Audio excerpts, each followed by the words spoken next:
Hi friends, Shilpa veg recipes ಚಾನಲ್ಗೆ ಸ್ವಾಗತ. ಇವತ್ತು ಬೇಸಿಗೆಯಲ್ಲಿ ಸಿಗುವಂತಹ ಮಾವಿನಕಾಯಿನ ಬಳಸ್ಕೊಂಡು ಹೇಗೆ ಅದರಿಂದ ರುಚಿಯಾಗಿರುವಂತಹ ಮಾವಿನಕಾಯಿ ಮೊಸರು ಗೊಜ್ಜು ಮಾಡೋದು ಅಂತ ಹೇಳಿ ತೋರಿಸ್ತಾ ಇದ್ದೀನಿ. ಫಸ್ಟ್ ನೋಡಿ, ನಾನು ಮಾವಿನಕಾಯಿ ತೊಗೊಂಡಿದ್ದೀನಿ. ನಾನಿಲ್ಲಿ ತೋತಾಪುರಿ ಮಾವಿನಕಾಯಿ ತೊಗೊಂಡಿದ್ದೀನಿ.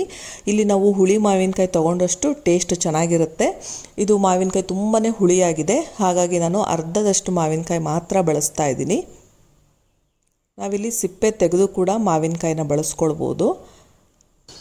ಇದು ತುಂಬ ಹುಳಿಯಾಗಿದೆ. ತೋತಾಪುರಿ ಮಾವಿನಕಾಯಿ ಆದರೂ ಕೂಡ ಇದು ಕಂಪ್ಲೀಟಾಗಿ ಹುಳಿ ಇದೆ, ಹಾಗಾಗಿ ನಾನು ಜಾಸ್ತಿ ತೊಗೊಳ್ತಾ ಇಲ್ಲ, ಒಂದು ಅರ್ಧದಷ್ಟು ತೊಗೊಳ್ತಾ ಇದ್ದೀನಿ. ಈಗ ಇದನ್ನು ಕುದಿಯುವಂತಹ ನೀರಿಗೆ ಹಾಕ್ಕೊಳ್ತಾ ಇದ್ದೀನಿ. ನಾವು ಮಾವಿನಕಾಯಿನ ಬೇಯಿಸ್ಕೊಳ್ಬೇಕು. ಸಿಪ್ಪೆ ತೆಗೆದಾದರೂ ಬೇಯಿಸ್ಕೊಳ್ಬೋದು ನೀವು, ಅಥವಾ ಸಿಪ್ಪೆ ಸಮೇತ ನಾವು ಬೇಯಿಸ್ಕೊಂಡು ಆಮೇಲೆ ಕೂಡ ಸಿಪ್ಪೆ ತೆಗೆದು ಕೂಡ ಬಳಸ್ಬೋದು. ನಾವು ನೀರು ಕುದಿಯುವಾಗ ಮಾವಿನಕಾಯಿ ಹಾಕಿರೋದ್ರಿಂದ ಬೇಗ ಕೂಡ ಬೇಯುತ್ತೆ. ಮಾವಿನಕಾಯಿ ಬೇಯಿಸೋದಕ್ಕೇನು ಜಾಸ್ತಿ ಟೈಮ್ ತೊಗೊಳೋದಿಲ್ಲ. ಈಗ ಆಲ್ರೆಡಿ ನೋಡ್ತಾ ಇರ್ಬೋದು, ಬೆಂದಿದೆ. ನಾನು ಸ್ಟವ್ ಆಫ್ ಮಾಡಿ ಇದು ಕಂಪ್ಲೀಟ್ ತಣ್ಣಗಾಗೋ ತನಕ ಹಾಗೆ ಇಟ್ಕೊಳ್ತಾ ಇದ್ದೀನಿ.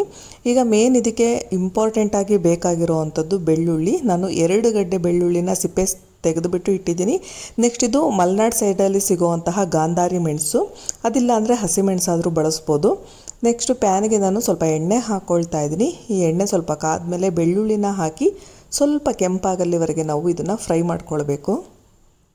ಬೆಳ್ಳುಳ್ಳಿ ಜಾಸ್ತಿ ಹಾಕಿದಷ್ಟು ಟೇಸ್ಟ್ ಚೆನ್ನಾಗಾಗುತ್ತೆ. ನೀವು ಬೇಕಂದರೆ 3 ಗಡ್ಡೆ ಬೆಳ್ಳುಳ್ಳಿ ಕೂಡ ಹಾಕ್ಕೊಳ್ಬಹುದು. ಈಗ ಇದನ್ನು ಸ್ವಲ್ಪ ಕೆಂಪಾಗಲ್ಲಿವರೆಗೆ ಹುರಿತಾ ಇದ್ದೀನಿ. ಇದು ಸ್ವಲ್ಪ ಕೆಂಪಾದಮೇಲೆ ನಾನಿಲ್ಲಿ ಗಾಂಧಾರಿ ಮೆಣಸು ಅಥವಾ ಸೂಜಿ ಮೆಣಸು ಅಂತಾರೆ, ಇದು ಮಲೆನಾಡು ಸೈಡಲ್ಲಿ ಸಿಗುತ್ತೆ, ಒಣಗಿರೋ ಅಂಥದ್ದು ಸಿಗುತ್ತೆ. ಅಥವಾ ನೀವು ಹಸಿದು ಸಿಕ್ಕರೆ ಹಸಿದು ಕೂಡ ಹಾಕಿದ್ರೆ ಇನ್ನೂ ಚೆನ್ನಾಗಾಗುತ್ತೆ. ಈಗ ಇದನ್ನು ಕೂಡ ಹಾಕಿ ನಾನು ಫ್ರೈ ಮಾಡ್ಕೊಳ್ತಾ ಇದ್ದೀನಿ. ಈಗ ಇದು ಫ್ರೈ ಆಗಿದೆ, ಬೇರೆ ಒಂದು ತಟ್ಟೆಗೆ ಹಾಕಿಟ್ಕೊಳ್ತಾ ಇದ್ದೀನಿ.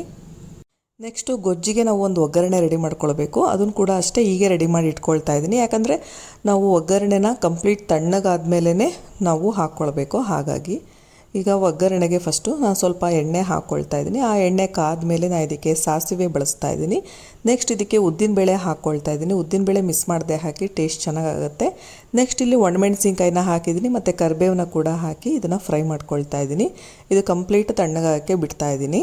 ಈಗ ನೆಕ್ಸ್ಟು ಮಿಕ್ಸಿ ಜಾರಿಗೆ ನಾನಿಲ್ಲಿ ಹುರಿದಿರೋ ಅಂತಹ ಬೆಳ್ಳುಳ್ಳಿ ಮತ್ತು ಮೆಣಸಿನ್ಕಾಯಿ ಏನಿತ್ತು ಅದನ್ನು ಹಾಕ್ಕೊಳ್ತಾ ಇದ್ದೀನಿ. ಜೊತೆಗೆ ಇದಕ್ಕೆ ಕಲ್ಲುಪ್ಪನ್ನು ಸೇರಿಸ್ಕೊಳ್ತಾ ಇದ್ದೀನಿ. ಈಗ ಇದನ್ನು ತರಿಯಾಗಿ ರುಬ್ಕೊಂಡಿದ್ದೀನಿ. ಈಗ ಇದಕ್ಕೆ ಬೇಯಿಸಿರೋ ಅಂತಹ ಮಾವಿನಕಾಯಿನ ಸಿಪ್ಪೆ ತೆಗೆದಾದರೂ ಹಾಕ್ಬೋದು ಅಥವಾ ಹಾಗೇನಾದರೂ ಹಾಕ್ಬೋದು. ನೀವು ಬೇಕು ಅನ್ನೋದಾದರೆ ಸ್ವಲ್ಪ ಕಾಯಿ ತುರಿನ ಕೂಡ ಹಾಕ್ಕೊಳ್ಬೋದು, ಅದು ಕೂಡ ಟೇಸ್ಟ್ ಚೆನ್ನಾಗಿ ಅನಿಸುತ್ತೆ. ಮಾವಿನಕಾಯಿನ ನಾವಿಲ್ಲಿ ರುಬ್ಬಿಟ್ಟೆ ಹಾಕಬೇಕಂತಿಲ್ಲ, ಕಿವುಚಿಬಿಟ್ಟು ಕೂಡ ಹಾಕ್ಕೊಳ್ಬೋದು. ಈಗ ನಾನು ಇದನ್ನು ಈ ಥರ ರುಬ್ಕೊಂಡಿದ್ದೀನಿ. ಈಗ ಇದನ್ನು ಒಂದು ಬೌಲಿಗೆ ಹಾಕ್ಕೊಳ್ತಾ ಇದ್ದೀನಿ.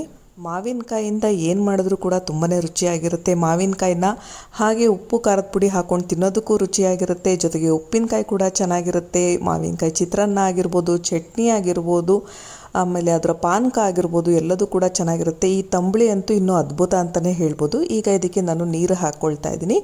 ಮಾವಿನಕಾಯಿ ಬೇಯಿಸಿದ ನೀರು ಇರುತ್ತಲ್ಲ, ಅದನ್ನು ಕೂಡ ಇದಕ್ಕೆ ಹಾಕ್ಕೊಂಡು ನಾನೀಗ ಮಿಕ್ಸ್ ಮಾಡ್ಕೊಳ್ತಾ ಇದ್ದೀನಿ.